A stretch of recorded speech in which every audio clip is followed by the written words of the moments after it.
Welcome back to my YouTube channel. Make sure to like and subscribe to the channel for more interesting stories like these.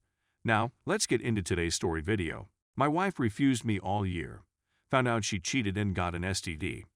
So as a little background, my wife, 31 female, and I have been married for 3 years and have been together for 5 years. The last 2 years have been very difficult for her and me as she completed a master's degree in a highly competitive program. The program's last year was last year, and it really pushed her. We didn't spend much time in the bedroom at those period since she was either studying or in class. She completed her master's degree in June of last year. I expected things to start up in the bedroom when it was finished, but they haven't. She still turned me down all the time, despite the fact that she was stressed about finding work. It's gotten to the point where the last time we had sex was in April of this year. Every time I attempted to initiate, go on a date night, or be romantic, she was too weary to respond. I'd even told her I'd settle for foul words every now and then, but she didn't want to do that either. I proposed that we go to therapy. She said that she would look for a counselor she loved. I sat there waiting. I inquired once more. She referred to me as self-centered. I finally gave up. I went insane for the first several months, and then I decided to just concentrate on myself, start working out, and continue doing my own thing. We had a really nice relationship before the absence of sex, but now it's more like roommates than husband/wife. Let's go back to this past weekend. We watched the Super Bowl with another couple who are dear friends of ours. We met and began hanging out with a random group of folks who were also watching the game when we were at the sports bar. A really lovely lady from that group kept ending up next to me, making small chat with me and staring at me in a clearly flirtatious manner. I kept it tidy while maintaining the banter. When the girl left to the restroom, my wife brought me over and said something to the effect of in front of our couples friends, "That girl is obviously interested in you. I don't want you to speak to her." Something about the way she said it to me sparked something in me, and I simply said, "I'm just glad to have your attention, sweetheart. It's been a while." "It's been over a year." She seemed perplexed. Then I became enraged. Then he became angry. Our companions just turned around and resumed watching the game. The second girl then returned and introduced herself to my wife. My wife went away, and our friend's wife followed her. We quickly exited the pub and shared an Uber back with the other couple. We got into an argument, which we seldom do, over her lack of enthusiasm in going to therapy, and she told me she felt I was selfish and uncaring. We haven't spoken much since then.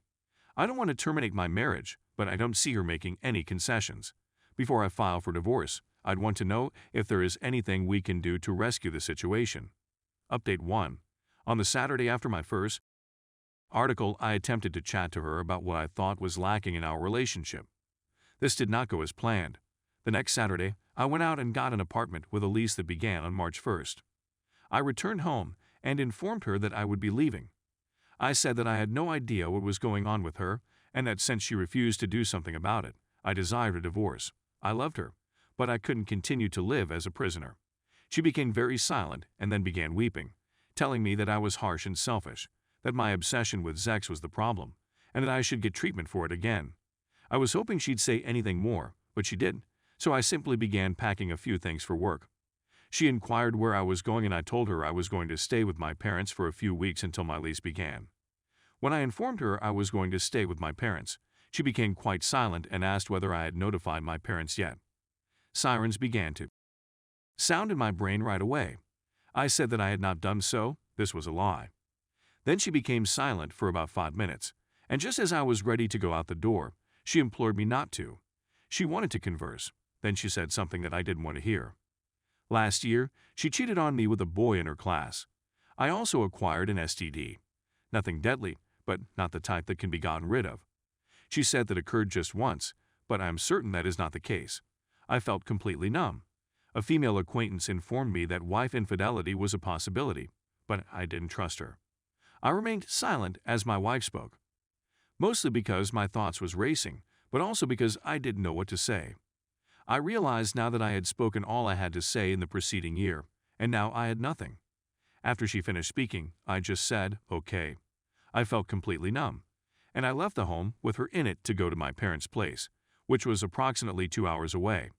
I assured her I'd return, but I haven't seen her or been to the home since. When I arrived to my parents' place, I told them everything. They apologized and said they could sense something was wrong for a few months. I had intended to return to the home, but my mother advised me not to do so if I was going through with the divorce. So my mom and father went to get me a few personal goods. I left everything else. I also phoned a lawyer and instructed him to contact the wife in order to begin the divorce proceedings. Wife has contacted me on my mobile phone and at work many times, and she has even emailed me, but I have not read anything. She also had one of her friends contact me and ask me to please speak to my wife and apologize, but as soon as I learned it was a friend of hers, I hung up. In April, I'll have 2 weeks off and intend to visit Vegas with a friend. My parents and friends have been really encouraging, and I truly feel better than I have in a long time. I never saw myself being divorced, and I felt like a failure that first week because I knew my marriage was gone. But my father said something to me that I have repeated to myself several times. Someone else's wrongdoing makes them the failure, not you, sir. This weekend, I spent time with a coworker with whom I've always gotten along. She noticed I was missing my ring at work last week and inquired as to what had occurred. My wife and I were divorcing, so I informed her. She hugged me in the workplace, and it felt like the finest thing in the world. This weekend after work, we went out for a few beers, chilled out, and had a good time before returning to my apartment. Obviously, I'm not ready for or desire a relationship, but it felt so amazing to be in a bed with a lady who was so comfortable and welcoming. I was extremely relaxed. I know the divorce will be difficult, but even with all that has transpired this weekend, I believe it will be worthwhile. Update 2. This is the last update for those who message.